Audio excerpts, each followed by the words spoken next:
Hello दोस्तों, तो निवास ज्ञान दर्शन में आपका बहुत बहुत स्वागत है। तो आज हम देखेंगे आपके कुछ प्रश्नों को। तो चलिए स्टार्ट करते हैं। तो जो हमारा पहला प्रश्न है, राष्ट्रपति के निर्वाचन में विवाद के मामले को किसके समक्ष प्रस्तुत किया जा सकता है? तो वह किया जाता है भैया भारत का उच्चतम न्यायालय। ठीक है, इसके समक्ष आपका प्रस्तुत किया जाएगा। और आप सभी को पता है भारतीय संविधान के अनुच्छेद 124 के अनुसार ना उच्चतम न्यायालय के गठन के संबंधी प्रावधान आपके दिए गए हैं। और आप सभी को पता है उच्चतम न्यायालय के जो न्यायाधीश है उनकी नियुक्ति राष्ट्रपति करते हैं भैया। ठीक है, राष्ट्रपति करते हैं और पद की गोपनीयता की शपथ भी यहीं दिलाते हैं आपको। ठीक है, बात आएगी राष्ट्रपति जी की, तो आप ध्यान में रख लेना जो आपसे हमेशा पूछा जाता है। महाभियोग चलाने की प्रक्रिया अनुच्छेद 61 में है आपकी। ठीक है, और अनुच्छेद 72 में भैया क्षमादान शक्ति है। और आप सभी को पता है राष्ट्रपति जो आपात लगता है, राष्ट्रपति आपात अनुच्छेद 352 में लगता है आपका। राष्ट्रपति शासन अनुच्छेद 356 में लगता है। वित्तीय आपात आपका 360 में लगता है। ठीक है ना। और अनुच्छेद 52 के अनुसार भैया देश में एक राष्ट्रपति होगा। ठीक है, ऐसा हमारे संविधान में बोला गया है। तो जो हमारा दूसरा प्रश्न है, भारत के राष्ट्रपति पर महाभियोग की विधि अपनाई गई है। तो वह अपनाई गई है भैया कहाँ से? वह अपनाई गई है यूएसए से, यानी अमेरिका से भैया। जो अमेरिका से है वहाँ से मौलिक अधिकार भी दिए हैं। न्यायिक पुनरावलोकन यानी रिव्यू सिस्टम, वित्तीय आपात, राष्ट्रपति पर महाभियोग, सब आपका यूएसए से लिया गया है। यूके से क्या लिया गया? यूके यानी ब्रिटेन, वहाँ से लिया गया भैया मंत्रिमंडलीय सरकार, संसदीय शासन प्रणाली। ठीक है, और यूएसएसआर यानी रूस की बात आ रही है तो मौलिक कर्तव्य हो गए भैया आपके। ठीक है ना। फ्रांस से क्या लिया गया भैया? लिखित संविधान की अवधारणा ली गई है। अब बढ़ते हैं आगे की ओर। अगला जो हमारा प्रश्न है, केंद्रीय विधानमंडल का अध्यक्ष बनने वाले पहले भारतीय कौन थे भैया? तो पहले भारतीय कौन थे भैया? 1925 में केंद्रीय विधान सभा के अध्यक्ष चुने गए थे विट्ठल भाई पटेल जी। तो विट्ठल भाई पटेल जी इसमें हमारा सही आंसर हो जाएगा। ठीक है, और सच्चिदानंद सिन्हा जी लिखा है। तो संविधान सभा के प्रथम अधिवेशन के, जो कि आपका 9 दिसंबर 1946 में होता है, उस समय अस्थायी अध्यक्ष इन्हें चुना जाता है। ठीक है ना। अब बढ़ते हैं आगे की ओर। अगला जो हमारा प्रश्न है, भारत के नियंत्रक एवं महालेखा परीक्षक की नियुक्ति की अवधि कितनी है? तो कितनी है पूछा गया है। तो 6 वर्ष या 65 वर्ष की आयु, जो भी आपका पहले हो जाए वह है। ठीक है ना। और जो कैग यानी कैग CAG के पद की व्यवस्था की गई है वह की गई है अनुच्छेद 148 में। ठीक है, अब बढ़ते हैं फिर आगे की ओर। फिर जो हमारा अगला प्रश्न है वह हमसे कह रहा है, राज्य की विधान परिषद के कितने सदस्य विधानसभा द्वारा चुने जाते हैं? कितने सदस्य? तो चुने जाएंगे 1/3 सदस्य। इसमें हमारा बिल्कुल ही सही हो जाएगा। ठीक है ना। वर्तमान समय में 6 राज्यों में आपकी विधान परिषद है, बिहार, यूपी, कर्नाटक, महाराष्ट्र, आंध्र प्रदेश और तेलंगाना में। ठीक है, इतना आपने ध्यान में रखना है। अब बढ़ते हैं फिर आगे की ओर। अगला जो हमारा प्रश्न है, भारत में प्रत्यक्ष लोकतंत्र का उदाहरण क्या है? प्रत्यक्ष लोकतंत्र का उदाहरण भैया वह है आपकी ग्राम सभा। आप सभी को पता है ग्राम सभा का गठन ग्राम पंचायत से होता है और 18 वर्ष से अधिक उम्र के वयस्क व्यक्ति मिलकर, ठीक है, मिलकर इस ग्राम सभा का गठन किया जाता है। आप सभी को पता है इस बारे में। अब बढ़ते हैं फिर आगे की ओर। ठीक है, अगला जो प्रश्न है, सूची 1 को 2 से आपने मिलान करना है भैया। सूची देख लो, ऐसे ही मिलान कर लेते हैं। पोषण का राष्ट्रीय संस्थान आपका कहाँ है? वह आपका है भैया हैदराबाद, यानी ए का आपका चौथा हो जाएगा। भारत वन्य जीव संस्थान किधर है भैया? देहरादून में है, यानी आपका बी का आपका तीसरा हो जाएगा। आयुर्वेद का राष्ट्रीय संस्थान किधर है भैया? वह आपका सी का जयपुर हो जाएगा। जयपुर यानी दूसरा हो जाएगा सी का। ठीक है, नेशनल इंस्टीट्यूट ऑफ नेचुरलोपैथी ये आपका पुणे में, यानी डी का आपका हो जाएगा भैया, डी का आपका हो जाएगा पहला। ठीक है, तो अब बढ़ते हैं आगे की ओर। अगला प्रश्न है, 13 ताली लोक नृत्य है। तो 13 ताली लोक नृत्य आपका राजस्थान का है भैया। तो ऑप्शन नंबर 20 में हमारा सही हो जाएगा। आगे की ओर बढ़ते हैं। और केरल का आपने याद में रख लेना है कथकली, मोहिनी अट्टम। ठीक है, तमिलनाडु का भी याद में रख लो भरतनाट्यम। आगे की ओर बढ़ते हैं। निम्न में से कौन सी बीमारी वायरस द्वारा नहीं उत्पन्न होती है? तो वायरस द्वारा नहीं उत्पन्न होती है तो वह है आपकी डिप्थीरिया। जो आपकी ये डिप्थीरिया है ये आपकी नाक और गले का एक आपका संक्रमण है, ठीक है ना, जो टीके द्वारा आसानी से आपका ठीक हो जाता है, ठीक है ना। यह आपका एक बैक्टीरिया संक्रमण होता है, बैक्टीरिया यानी आपका जीवाणु संक्रमण है।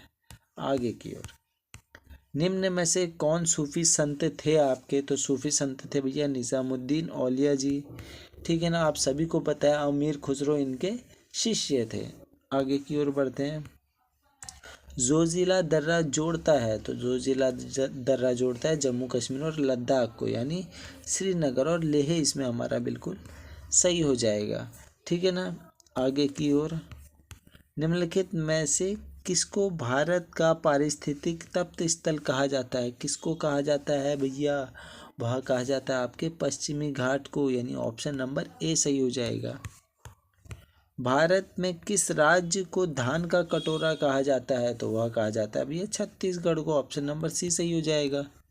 आगे की ओर, कौन सा संघ राज्य क्षेत्र बालक बालिका अनुपात के सबसे निचले क्रम पर है भैया? कौन सा क्षेत्र है वह है आपका दमन और द्वीप।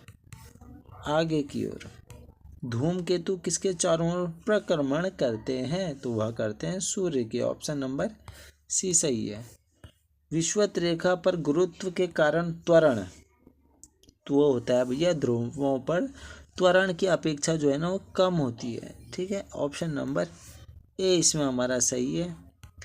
टेगा वन कौन से वृक्ष होते हैं? तो टेगा वन को हम कह देते हैं भैया शंकुधारी वन, तो वो होंगे आपके मृदु काष्ठ वृक्ष, ठीक है, ऑप्शन नंबर बी इसमें हमारा सही है।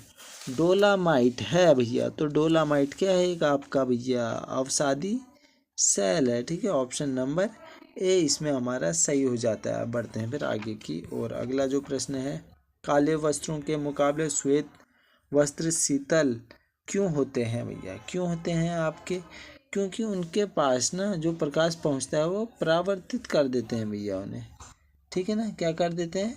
परावर्तित कर देते हैं। अब बढ़ते हैं फिर आगे की ओर। अगला जो प्रश्न है, निम्नलिखित में से डेटाबेस मैनेजर उदाहरण कौन सा है भैया? तो कौन सा है? वह है आपका पैराडॉक्स, ऑप्शन नंबर बी सही है। अगला प्रश्न है, शीशे के संचयन वाले सेल में किस अम्ल का प्रयोग होता है? तो किस अम्ल का प्रयोग होता है भैया? सल्फ्यूरिक एसिड का, यानी ऑप्शन नंबर डी इसमें हमारा सही है, ठीक है। आप सभी ने देखा होगा बैटरी में, ठीक है, बैटरी में सल्फ्यूरिक अम्ल का प्रयोग किया जाता है। आगे की ओर, उस विटामिन का नाम बताइए जो किसी भी मांसाहारी भोजन में नहीं मिलता है। किसी भी मांसाहारी भोजन में क्या नहीं मिलेगा भैया? Vitamin C. विटामिन सी किस में होता है? खट्टे में, नींबू, संतरा, अंगूर, इन सभी में, ठीक है। चलो, विटामिन सी यानी साइट्रिक अम्ल बोल लो, ठीक है। आगे की ओर, पुरानी और नष्ट प्राय लाल रक्त कणिकाएं कहाँ नष्ट हो जाती हैं भैया? कहाँ नष्ट हो जाएंगी? वह आपकी प्लीहा में, ऑप्शन नंबर ए इसमें हमारा बिल्कुल ही सही है, ठीक है। अस्थि मज्जा में उत्पन्न होती हैं भैया लाल रक्त कणिकाएं, ठीक है। चलिए आगे की ओर, रक्तचाप निम्नलिखित में से किस में उच्च है? रक्तचाप किस में उच्च होगा भैया? निलय में, ठीक है ना। चलिए आप बताइए हमारे हृदय में कितने भाग होते हैं? आगे की ओर, राष्ट्रीय आय किससे निर्मित होती है? तो राष्ट्रीय आय निर्मित होती है किसी उत्पादक गतिविधि द्वारा, ठीक है, किसी उत्पादक गतिविधि द्वारा, ऑप्शन नंबर डी सही हो जाएगा। निम्न में से कौन सा मांग का प्रत्यक्ष निर्धारक नहीं है? नहीं है पूछा गया, तो बचत इसमें हमारा बिल्कुल ही सही हो जाएगा। आगे की ओर, राजकोषीय नीति का संबंध है, तो राजकोषीय नीति का संबंध है भैया सरकार की आय तथा व्यय से, ऑप्शन नंबर डी सही हो जाएगा। WTO किस वर्ष अस्तित्व में आया था? तो आप सभी को पता है WTO आया था भैया वर्ष 1995 में, ठीक है। चलिए आप इसी के साथ मेरे को गेट की फुल फॉर्म बताइए। आगे की ओर बढ़ते हैं फिर, ज्ञानपीठ पुरस्कार के प्रथम विजेता कौन थे? तो वह थे आपके जी शंकर कुरुप जी, ये आपके एक मलयालम लेखक थे, तो ऑप्शन नंबर बी इसमें हमारा सही हो जाएगा। भारतीय उपमहाद्वीप में कृषि के प्राचीनतम साक्ष्य प्राप्त हुए हैं, तो वह प्राप्त हुए हैं भैया मेहरगढ़ से, यानी ऑप्शन नंबर सी इसमें हमारा सही हो जाएगा। बौद्ध ग्रंथों में उल्लेखित धर्म चक्र प्रवर्तन है, तो वह है आपका भैया सारनाथ में दिया गया उनका प्रथम उपदेश। ये हमारा बिल्कुल ही सही है। आगे की ओर बढ़ते हैं। प्रयाग प्रशस्ति किसके सैन्य अभियान के बारे में जानकारी देती है, तो प्रयाग प्रशस्ति है भैया किसकी, समुद्रगुप्त की, आप सभी को पता है। बढ़ते हैं आगे की ओर। दिल्ली के किस सुल्तान ने एक पृथक कृषि विभाग की स्थापना की एवं फसल चक्र की योजना बनाई थी, तो वह था मोहम्मद बिन तुगलक। अगला प्रश्न है, निम्नलिखित में से किसे शेख उल हिंद की पदवी प्रदान की गई थी, तो शेख उल हिंद की जो पदवी प्रदान की गई थी वो की गई थी शेख सलीम चिश्ती को। ठीक है, ऑप्शन नंबर डी इसमें हमारा सही है। तो आशा करता हूँ इस वीडियो से आपको ज्ञान मिला होगा। अगर ज्ञान मिला है तो भैया वीडियो को लाइक कर देना। यहीं पे करते हैं वीडियो को समाप्त। चलिए, धन्यवाद।